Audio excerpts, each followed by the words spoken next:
अमेरिकी राष्ट्रपति Donald Trump ने आईफोन का प्रोडक्शन भारत में शिफ्ट किए जाने के मुद्दे पर 25% टैरिफ लगाने की बात कही।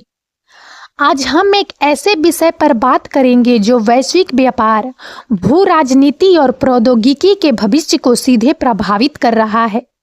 हाल ही में अमेरिका के पूर्व राष्ट्रपति डोनाल्ड ट्रंप ने एक बार फिर चीन से आयात पर 25% टैरिफ लगाने की धमकी दी है। यह धमकी ऐसे समय में आई है जब एप्पल जैसी बड़ी कंपनियां अपने आईफोन उत्पादन का एक महत्वपूर्ण हिस्सा चीन से हटाकर भारत जैसे देशों में स्थानांतरित कर रही है। यह सिर्फ एक व्यापारिक कदम नहीं बल्कि एक भू राजनीति बदलाव का संकेत है। आज हम इसी जटिल समीकरण को समझने की कोशिश करेंगे। डोनाल्ड ट्रंप अपने पहले कार्यकाल के दौरान अमेरिका फर्स्ट की नीति के तहत व्यापार युद्ध छेड़ने के लिए जाने जाते थे। चीन के साथ उनके व्यापारिक मतभेद किसी से छिपे नहीं हैं। अब 2024 के राष्ट्रपति चुनाव की दौर में उन्होंने एक बार फिर चीन पर 25% टैरिफ लगाने की धमकी देकर अपनी आक्रामक व्यापार नीति को दोहराया है। यह धमकी अगर सच होती है तो वैश्विक आपूर्ति श्रृंखलाओं को हिला सकती है और उपभोक्ता कीमतों पर भी बड़ा असर डाल सकती है। ट्रंप का तर्क है कि चीन अनुचित व्यापार प्रथाओं में लिप्त है, अमेरिकी नौकरियों को छीन रहा है और बौद्धिक संपदा की चोरी कर रहा है। उनका मानना है कि इन टैरिफ से अमेरिकी कंपनियों को फायदा होगा और नौकरियों का सृजन होगा।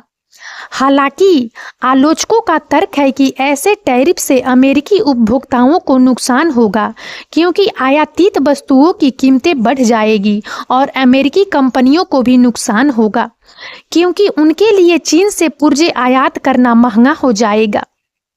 लेकिन इस सब के बीच एक और बड़ी कहानी आकार ले रही है। एप्पल जैसी दिग्गज कंपनियों का चीन से उत्पादन विविधीकरण।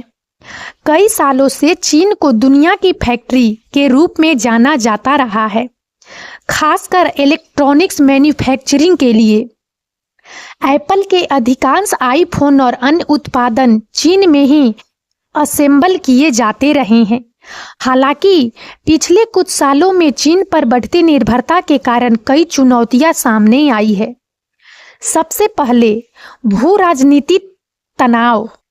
अमेरिका और चीन के बीच बढ़ते तनाव ने कंपनियों को अपनी आपूर्ति श्रृंखलाओं के विविधीकरण के लिए मजबूर किया है।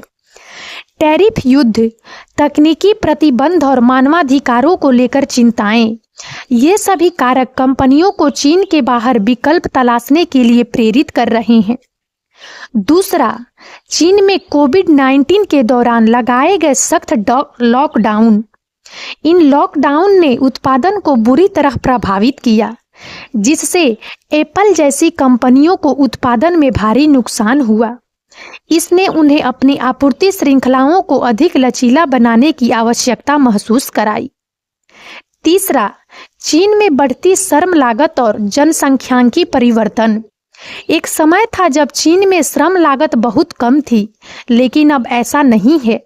चीन की जनसंख्या भी बूढ़ी हो रही है, जिससे भविष्य में श्रम बल की उपलब्धता पर सवाल उठ रहे हैं।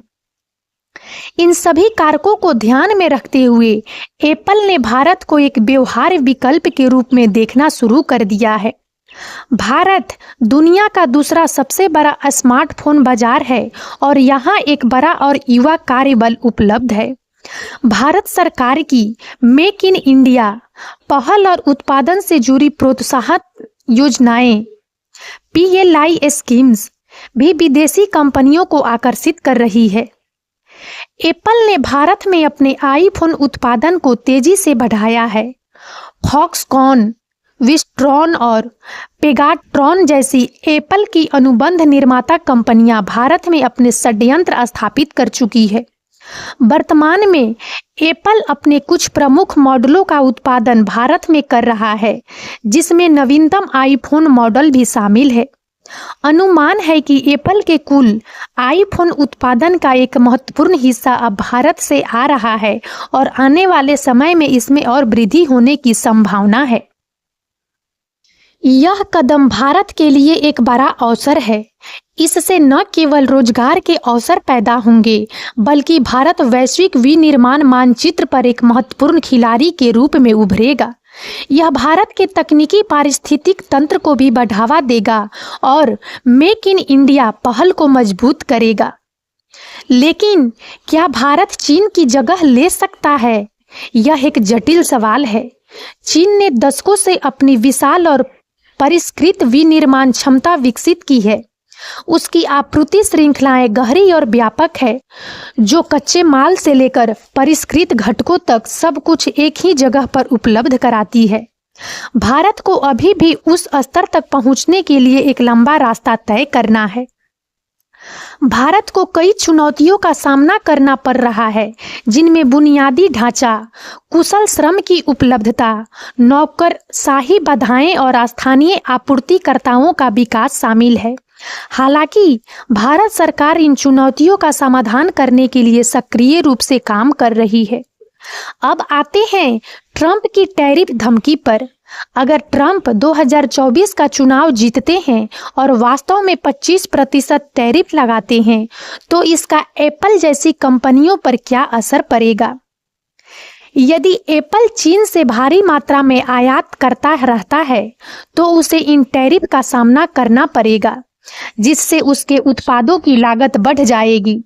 यह या तो उपभोक्ताओं पर डाला जाएगा, जिससे आईफोन महंगे हो जाएंगे, या एप्पल के मुनाफे पर असर पड़ेगा।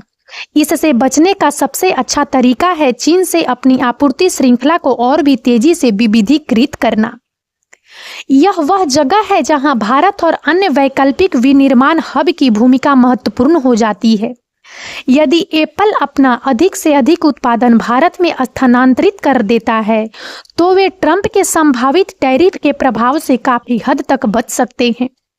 यह भारत के लिए एक अतिरिक्त प्रोत्साहन है, क्योंकि कंपनियां ट्रंप की व्यापार नीतियों से खुद को बचाने के लिए नए ठिकानों की तलाश करेगी। हालांकि यह सिर्फ एप्पल की कहानी नहीं है।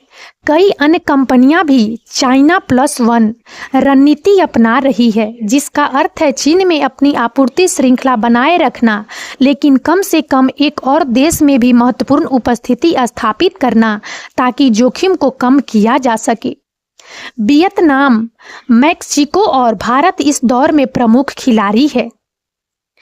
तो ट्रंप की धमकी और एप्पल का भारत में स्थानांतरण एक साथ मिलकर एक नए वैश्विक व्यापार परिदृश्य को आकार दे रहे हैं।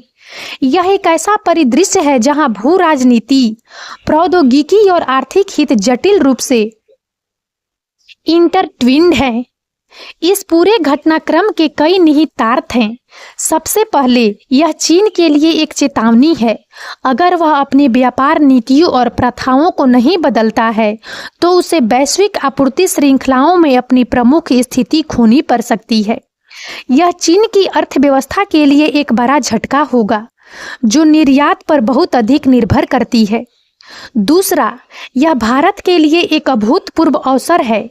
यदि भारत सरकार सही नीतियां लागू करती है और चुनौतियों का समाधान करती है, तो यह वैश्विक विनिर्माण का एक प्रमुख केंद्र बन सकता है। इससे लाखों रोजगार पैदा होंगे और भारत की अर्थव्यवस्था को गति मिलेगी। तीसरा, यह वैश्विक उपभोक्ताओं के लिए भी मायने रखता है। यदि आपूर्ति श्रृंखलाएं अधिक विविध हो जाती है, तो यह भविष्य के झटकों जैसे महामारी या भू राजनीतिक तनाव के प्रति अधिक लचीलापन प्रदान कर सकता है।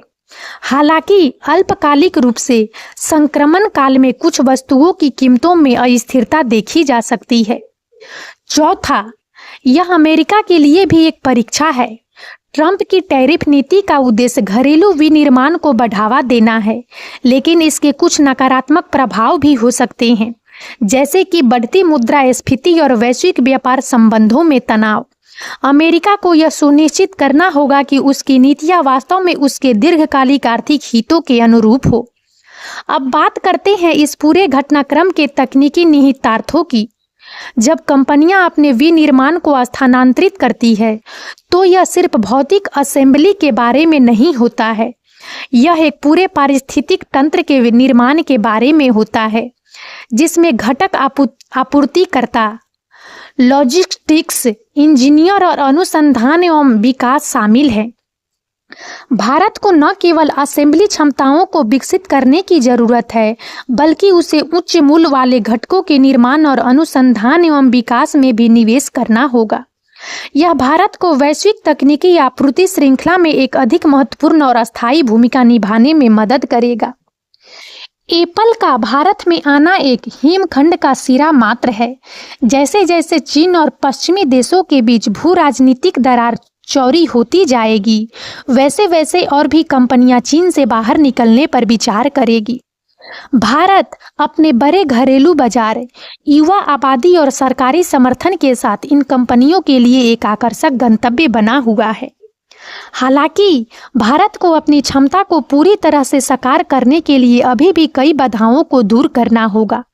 इनमें भूमि अधिग्रहण, श्रम कानून सुधार, बिजली की आपूर्ति में स्थिरता और एक कुशल नियामक वातावरण शामिल है। सरकार इन मुद्दों पर सक्रिय रूप से काम कर रही है और परिणाम आने वाले वर्षों में स्पष्ट होंगे। भारत के लिए यह एक ऐतिहासिक क्षण है। यह एक ऐसा समय है जब भारत वैश्विक आपूर्ति श्रृंखलाओं में अपनी स्थिति को मजबूत कर सकता है और एक आर्थिक महाशक्ति के रूप में अपनी क्षमता को साकार कर सकता है। हालांकि इस सफलता के लिए सावधानीपूर्वक योजना, प्रभावी क्रियान्वयन और निरंतर सुधार की आवश्यकता होगी। हमें यह देखना होगा कि ट्रंप की टैरिफ धमकी कितनी गंभीर होती है और क्या वह अपने दूसरे कार्यकाल में, यदि वह जीतते हैं, उन नीतियों को लागू करते हैं। लेकिन एक बात निश्चित है, वैश्विक व्यापार परिदृश्य बदल रहा है और भारत इस बदलाव में एक प्रमुख भूमिका निभाने के लिए अच्छी स्थिति में है।